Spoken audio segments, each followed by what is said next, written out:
বেশ কিছুদিন আগে একটা আপু আমার ভিডিওতে কমেন্ট করছে, কাস্টমার কি ডিজাইন ছাড়া কেক নিবে? এইটুকু কাজের জন্য আপনারা আবার চার্জ ধরেন? এত ছোট মন মানসিকতা কেন হোম বেকারসদের? কি বলবো, আমি হাসবো না কাঁদবো বুঝতেছিলাম না। আপু, আপনার হয়তো সময়, পরিশ্রম, মেধা কোনোটারই মূল্যায়ন আপনি করতে পারেননি, কিন্তু যারা পরিশ্রম করে খায় তাদের কাছে সময়, মেধা, পরিশ্রম সব কিছুরই মূল্য আছে। আমরা ফিরি ফিরি কাউকে কিছু দিতে পারি না, কারণ আমরা নিজেদেরকে আর কি মূল্যবানই মনে করি, এই জন্য আমাদের কোনো কিছু এত সস্তা না। হ্যালো, আসসালামু আলাইকুম, ওয়েলকাম টু সেতুস কিচেন। এখানে আমি একটা বেবি শার্ক থিমের পুরো ডেকোরেশনটা আপনাদের সাথে শেয়ার করব।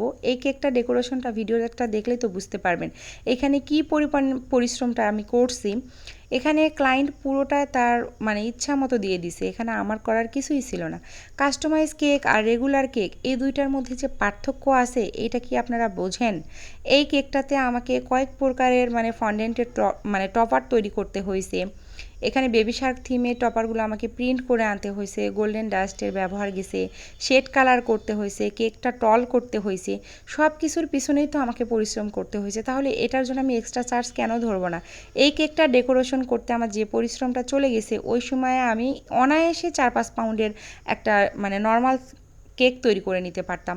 তো সেটা চার্জ তো আমি এখানে ধরবো, তাই না? তো এইটা চাওয়া যদি আমার অন্যায় হয় তাহলে আমার বলার আর কিছু নাই।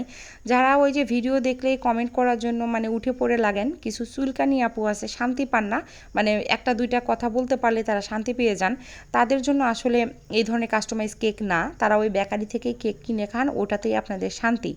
অনেকে আবার বলে কেক বানাতে যখন পারতাম না মনে হতো কেক বানানো কি সোজা, শুধু হোম বেকারসরাই বলে কেক বানানো কষ্টের। কেক বানানো একদম ইজি। কোন দিক দিয়ে ইজি আপু, আমি এটা বুঝলাম না। ওই যে বাসায় না একটু ডিম চিনি ফাটিয়ে কেক বানিয়ে খান, তো এই জন্য আপনাদের কাছে ইজি মনে হয়। এরকম করে কাস্টমাইজ কেকের কাজ করে দেখেন আপনার কতটা কষ্ট লাগবে। এই যে বাংলাদেশে এত ভালো ভালো পেজ আছে, ওনাদের কাজ দেখলে আমি মুগ্ধ হয়ে যাই। যে আমি শুধু একটা জিনিসই ভাবি, এই কাজটা উনি কয়দিনে কমপ্লিট করছে। আমি একজন হোম বেকারস হয়ে এটা চিন্তা করি।